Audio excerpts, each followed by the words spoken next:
lang natin siya, i-press ito sa paper. Then, pwede na natin kunin yung ating object. As you see, nakuha natin yung image or yung shape ng mismo dahon ay yung patterns niya. So, ganun lang yung paggawa natin. Ganun lang ibig sabihin and kung paano gawin yung printmaking. So, nag-gets ba ng grade 1?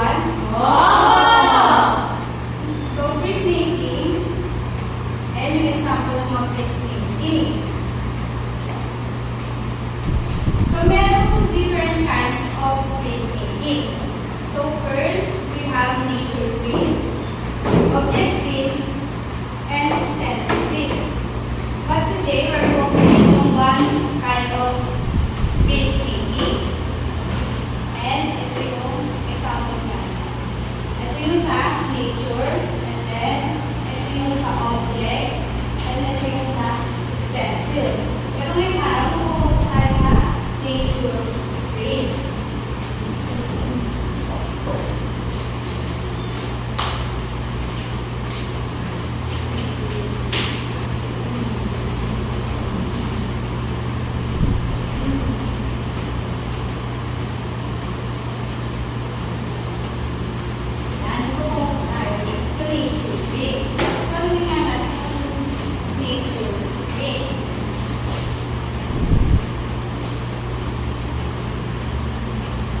So nature print is a method of creating prints using natural objects like leaves, flowers, and other materials that can be seen around the environment by impressing them into a surface like fabric or paper, often using ink or paint. So katulad lang din ng example na ginawa ko kanina, ganun lang din ginagawa yung nature print. Pero in this case, ang gagamitin lang natin is mga nature objects na nakikita natin sa surroundings natin or sa environment natin. So, yan yung example na nature print. Kayo ba? Ano ba yung mga ibang nature print na nakikita nyo sa surroundings natin? Sino gusto mong sumagot? Angeline? Ano ba yung mga nature objects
making nature prints. So, from this explanation, I need one student para mas maintindihan nyo kung paano yung talaga paggawa ng nature print. So, sino gusto mag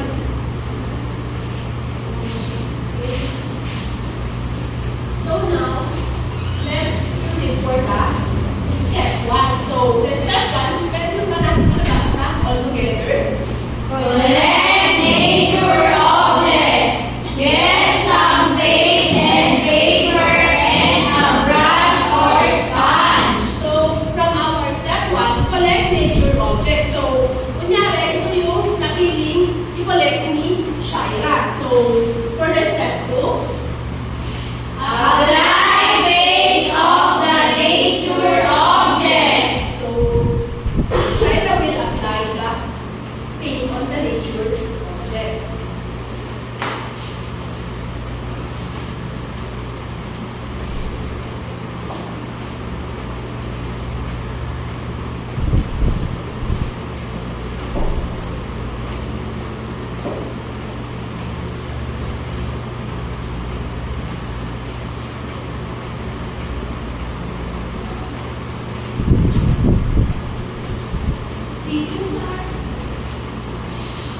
Right, class.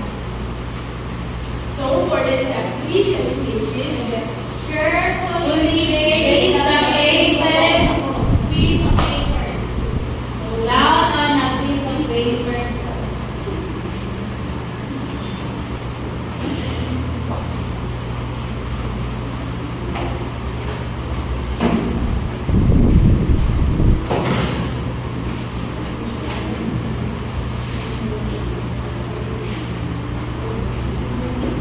So, for the step 4, Gently press the nature objects using your hand to transfer the paint.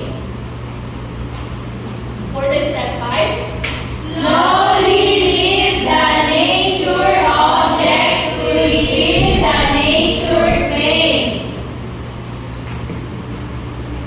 for the last step, Allow the print to dry completely before handling. so do you understand the step of making nature prints? Yes! For our next activity, teacher, you have to first.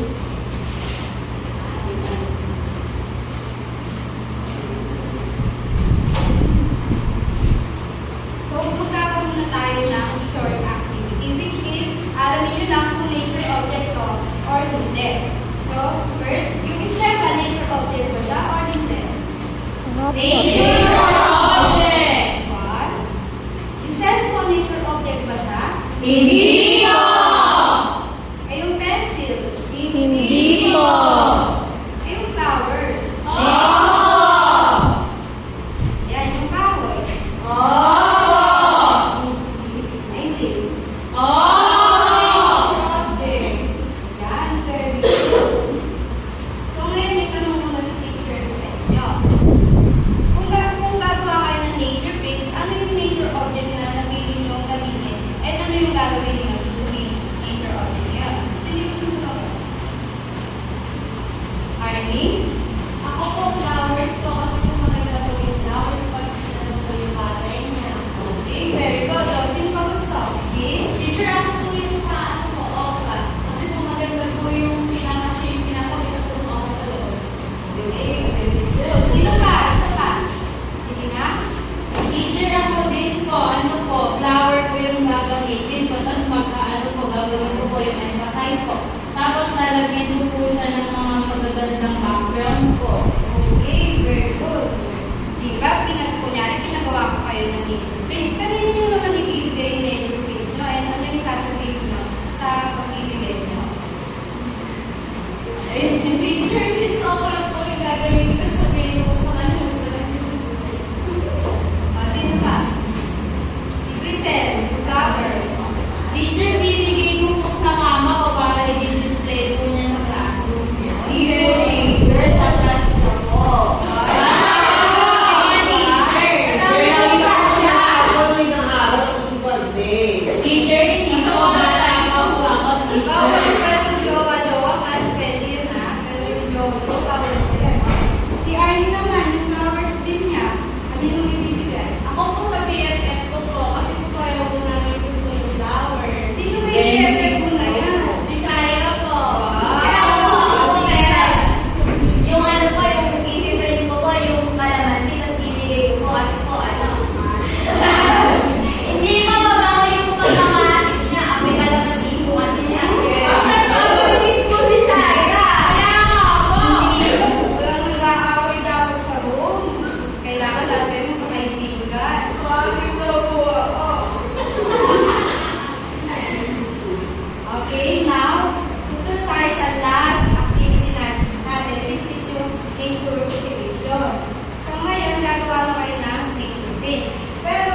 Kung ginamit nyo lahat yung major object na teacher.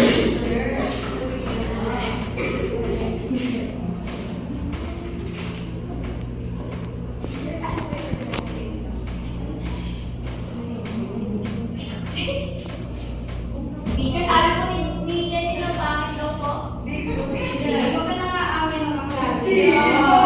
Namubuli po, teacher. Ganyan po siya.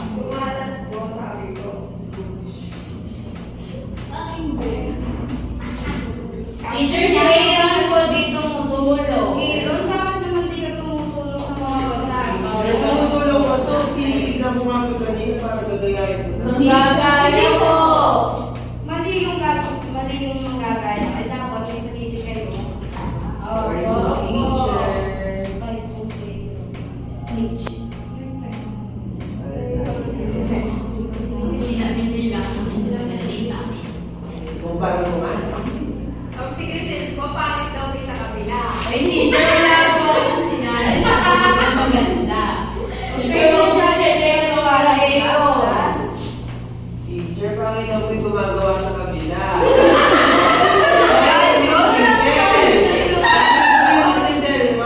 Teacher, si Aaron po. Bully. Bully ko! Huwag ka nang bubuli sa kaklase. Mariela, subuko sa mama ko. Yung subuko sa Bakit? Eh, tatay yung principal. Ano ba yung principal? Bakit? Tatay yung principal. Panatili natin katahimikan habang gumagawa.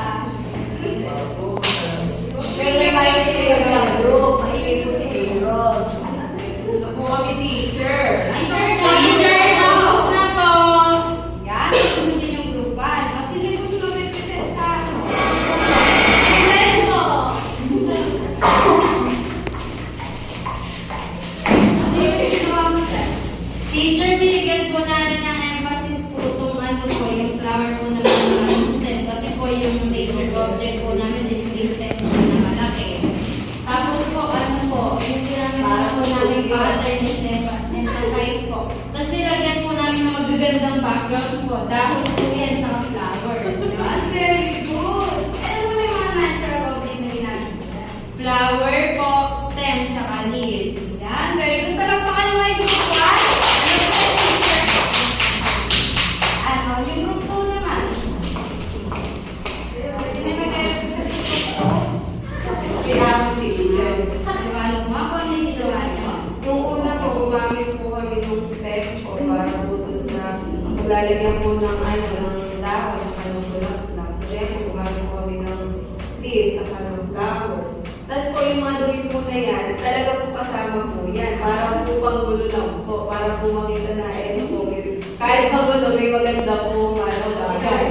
Ano yung patterns na ginamit mo dyan? Emphasis din po yan. Ma'am, kasi nga po sabi ko po, may mga duwi-duwi po. Para po, ibig sabihin, kahit magulo, may makikita ko pa rin maganda. Yun, very good. Palakpakan mo yung mga sarili mo.